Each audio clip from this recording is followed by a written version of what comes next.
Hello everyone, happy tracking channel sa inyo. Ayan, dito tayo sa Jan Japan. Kita nyo, no? Expected nyo sa Jan Japan. Napakadami ng truck. Abot siguro to sa mga 10,000 truck. Ayan, so dito nililibot-libot lang naman tayo guys. Meron tayong matipuan ng truck. Porridge K1, oh. Ganda. Multi 6 dad. Ayan, punta pa tayo sa kabila. Dito tayo sa mga sariwa.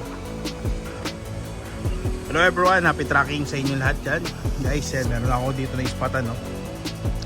Drop side na NPR. Sa haba na ito is 14 feet. Ayan, kung meron naghanap nito. NPR. Okay to.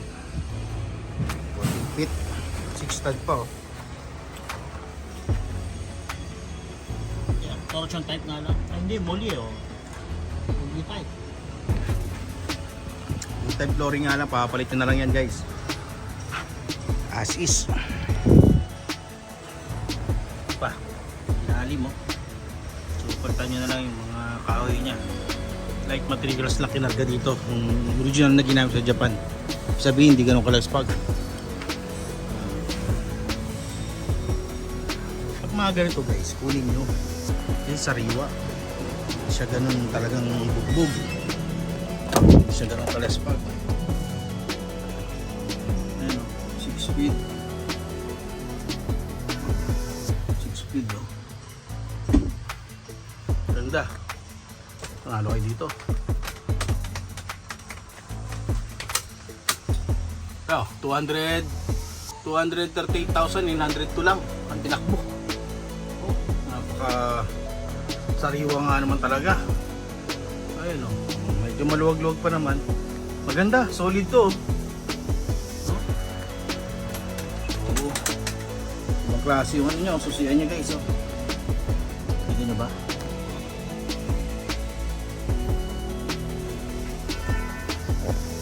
Ito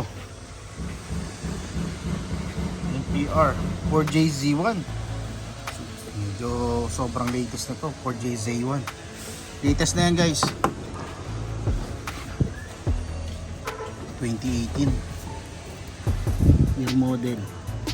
2018 siya.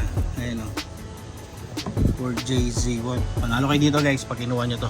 NPR 14 feet sa mga naghahanap. Hanap pa tayo ba? Hello guys, happy tracking ulit. Meron ulit tayo na ispatan, katabi lang. Wing van naman. 14 feet din. Panalo, NPR din. Wing van naman to. 6 stud. Sariwa din, ha? Sariwa. Pero dito, parang hindi siya molly. Torsion type. Spring type. Dito nga. Under ano pa, tanggal pa, hindi pa nakaintak yung walang battery. Engine 4JJ1. Year model 2017.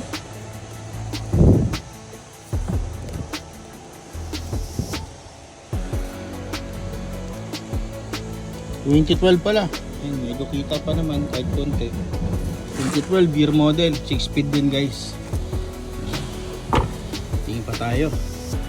So guys, para sa mga magtatanong, no, magkakano ba pag mga ganito, kasi guys wing van maabot na siya ng 880 to 950, no? Although merong iba nagbibigay naman talaga ng 850, eh ako ayoko naman na mag-expect kayo sa akin na exactong price. Kaya nga guys, nabibigay lang po ako ng initial price, no?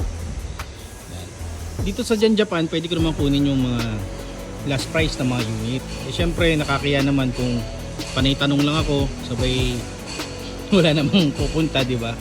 Kaya ang ginagawa na lang natin, kaya tanong na lang natin yung range ng presyo nila. Kasi guys, didepende kasi yon sa magiging job order nyo, syempre.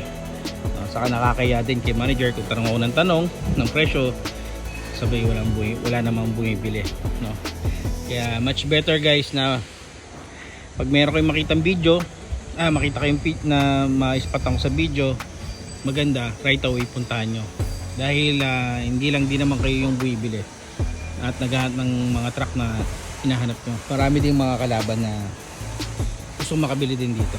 So yan guys, hanap pa tayo. Pero ito, okay to. Problema lang dito, spring type, medyo papagawa nyo pa. Hanap pa tayo.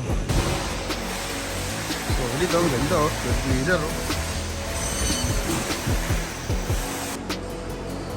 Oh, hello guys, happy tracking. Yan, kung maghanap naman kayo ng mga flat type low bed or 8 wheeler oh, ayos to. 2, 4, 6, 8. Ay hindi, 4, 6, 8, 10, 12, 14. Isa 8 wheeler guys, parang ganda oh. 2, 4, 6, 8, 10, 12, 14, 16 wheeler pala. Pero ganda oh.